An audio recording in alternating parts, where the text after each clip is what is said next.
Il a sauté, et il n'a jamais été retrouvé. Pas de traces, pas de chute, pas de suite. Un homme en costume, une mallette, une bombe, un saut dans la nuit, et le silence. Mais ce silence parle. Il défie les institutions. Il résiste aux archives. Il devient une légende. D.B. Cooper n'est plus un fugitif. C'est une faille dans le système. Un miroir de nos fantasmes. Un mythe qui respire encore. Et si le vrai mystère, ce n'était pas où il est allé, mais ce qu'il nous révèle de nous-mêmes. Partie 1. Quand un homme disparaît, le doute s'installe. 24 novembre 1971. Un homme monte à bord du vol 305 à Portland. Il est vêtu d'un costume noir, lunettes de soleil en intérieur, mallette à la main. Il achète un billet pour Seattle-Tacoma sous le nom de Dan Cooper. Mais ce nom, comme tout le reste, n'est qu'un masque. Le vol dure 30 minutes. Mais à mi-parcours, Cooper se lève, s'approche d'une hôtesse et lui glisse un mot. Elle pense à une tentative de drague. Mais il lui dit « Mademoiselle, vous feriez mieux de lire cette note. J'ai une bombe. » La mallette contient 6 cylindres rouges reliés à une batterie. Il exige 200 000 $ et 2 parachutes. L'avion tourne en rond au-dessus du Pacifique pendant 2 heures. Le FBI coopère. L'argent est rassemblé, les parachutes livrés, le plan est en marche. Mais ce qui commence comme un détournement classique bascule dans l'énigme. Cooper est calme, poli, presque courtois. Il connaît les avions, les bases militaires, les distances. Il repère Tacoma depuis le ciel. Il sait où se trouve la base de McCord. Il semble préparé, trop préparé. À 20 heures, il ouvre l'escalier arrière en plein vol. À 23h02, l'avion atterrit à Reno. Cooper n'est plus là. Il a sauté, dans la nuit, avec l'argent. Et il ne sera jamais retrouvé. Le FBI lance une chasse à l'homme. Des fouilles, des simulations, des portraits robots. Rien. Le pirate de l'air s'est évaporé. Et le doute s'installe. Pas seulement sur son identité, mais sur le sens de son geste. Qui était-il? Où est-il allé? A-t-il survécu? Et surtout, pourquoi ce braquage si précis, si silencieux, si élégant? Un homme seul dans un avion, avec une bombe, une rançon et un parachute. Un homme qui saute dans la nuit sans laisser de traces. Un homme qui devient une absence active, un vide qui parle, un mythe qui respire. Et c'est là que commence le fil obscur.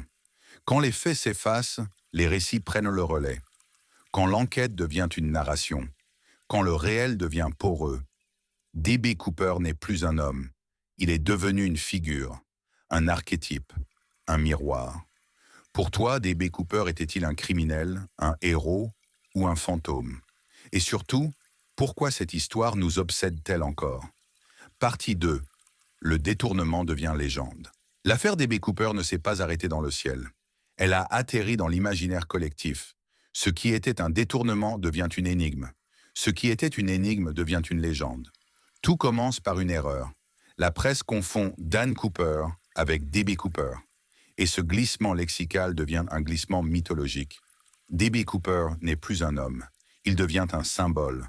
Des bars ouvrent à son nom, des casquettes, des chansons, des BD. Le pirate de l'air devient une icône pop, un Robin des airs, un fantôme élégant, un anti-héros qui défie les institutions sans verser une goutte de sang. Mais derrière le folklore, l'enquête continue. On retrouve 6 000 $ près du fleuve Columbia, une cravate noire à pinces, des empreintes, des mégots de cigarettes détruits par le FBI, une carte d'évasion, un bout de parachute, des témoignages contradictoires. Rien ne tient. Tout se disperse. Et puis, il y a les suspects. Richard McCoy, militaire, détourne un avion 6 mois plus tard. Même méthode, même modèle, même sang-froid. Mais il est arrêté. Cooper, lui, reste introuvable. Alors les théories se multiplient. Il aurait sauté avec trop de poids. Il aurait été exfiltré par une équipe au sol. Il aurait changé d'identité.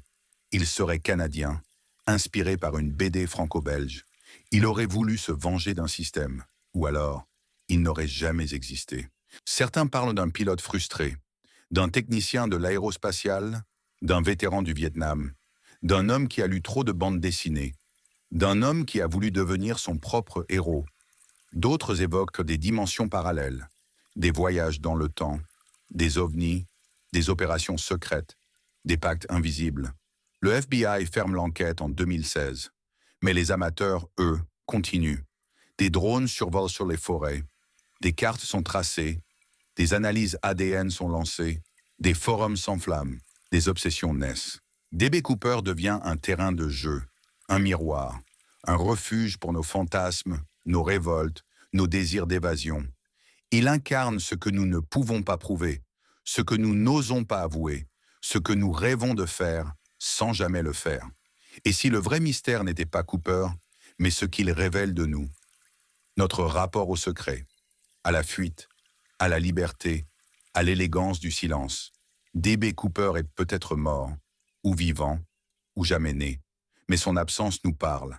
Quelle théorie te semble la plus plausible ou la plus troublante? Et surtout, pourquoi cette histoire continue-t-elle à nous hanter? Partie 3, le silence comme héritage.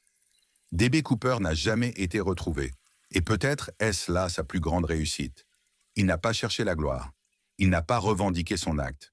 Il a braqué un système, puis s'est effacé, sans trace, sans chute, sans suite. Dans un monde obsédé par la surveillance, la traçabilité, la confession, il a choisi le silence.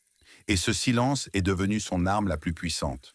Un vide qui résiste à toutes les hypothèses, un trou noir dans l'archive, un refus d'être réduit à un dossier. Son geste, qu'il soit criminel ou symbolique, a laissé une empreinte. Il a révélé les failles d'un monde trop sûr de lui. Il a montré que l'ordre peut être détourné, que la vérité peut être suspendue, que la maîtrise totale est une illusion. Il n'a pas tué, il n'a pas crié, il a simplement disparu. Et dans cette disparition, il a ouvert un espace pour les récits, les projections, les fantasmes, un espace pour nous, parce qu'un homme qui disparaît devient une légende, et une légende, elle, ne meurt jamais. Elle se transforme, elle se propage, elle se glisse dans les interstices de l'histoire officielle. Elle devient un miroir de nos obsessions, de nos colères, de nos désirs d'évasion. DB Cooper, c'est peut-être moins un homme qu'un archétype. Celui qui échappe, celui qui refuse, celui qui dit non, sans bruit. Il est devenu le symbole d'une faille dans la matrice. Un rappel que même les systèmes les plus verrouillés peuvent être contournés. Qu'il existe encore des zones d'ombre, des zones de liberté, des zones de fiction. Et c'est peut-être cela le plus troublant. Non pas ce qu'il a fait, mais ce qu'il a laissé derrière lui. Un silence qui parle. Un silence qui nous dit que tout ne sera pas résolu, que certaines énigmes ne sont pas faites pour être élucidées, qu'il existe des vérités qui ne se livrent qu'à ceux qui savent écouter l'absence.